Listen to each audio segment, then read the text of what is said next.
Today, important events took place on the front of the Ukrainian-Russian war. Ukrainian troops successfully carried out counteroffensive actions in the Kharkiv sector. This happened within the left lane, where the enemy's breakthrough continued near the village of Liptsi.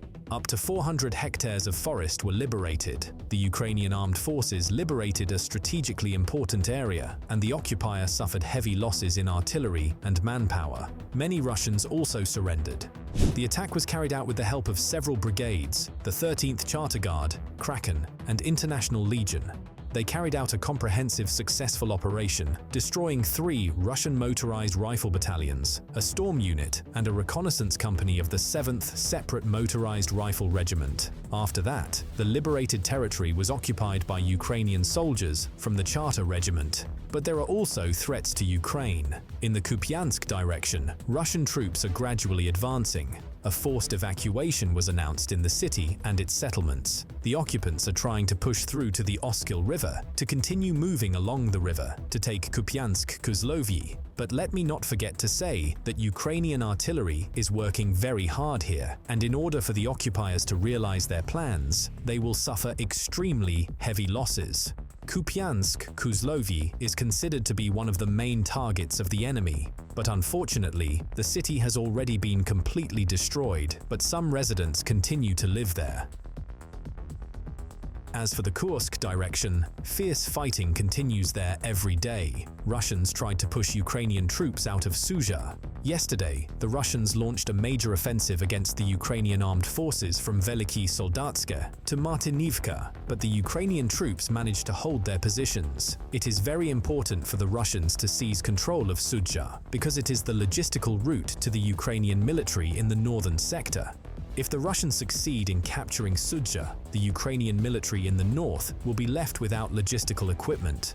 Also, the weather conditions in this area are not very favorable for the Ukrainian military. There is heavy fog, and the Ukrainian military cannot fly drones. In their turn, the Russians hope that the weather conditions will worsen.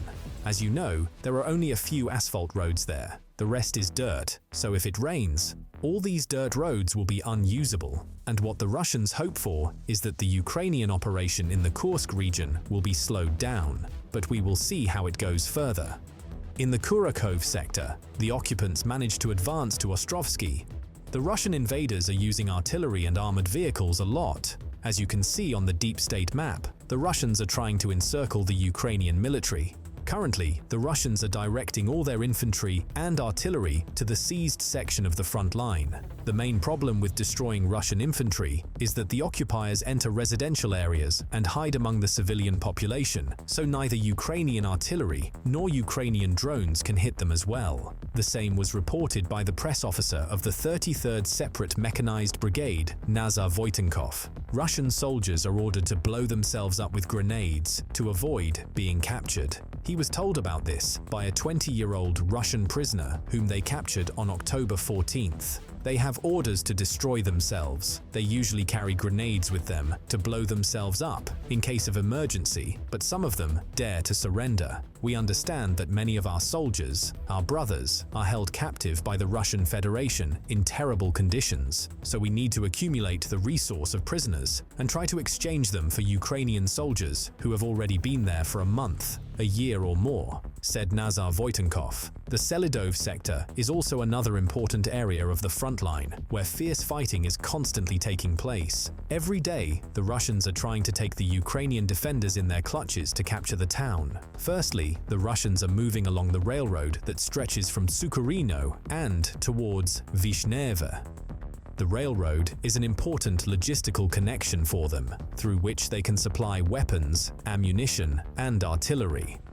They are also trying to cut the road to Selidov from Novohrodivka, but Russians are suffering heavy losses there. Subversive groups are constantly advancing from Mikhailivka, but surprisingly, Ukrainian defenders are able to withstand this pressure from all sides and hold Selidov. It is clear that with further such pressure, the situation in the sector will become extremely dangerous, and Ukrainian troops will most likely have to pull back to avoid being surrounded by the enemy and save their lives.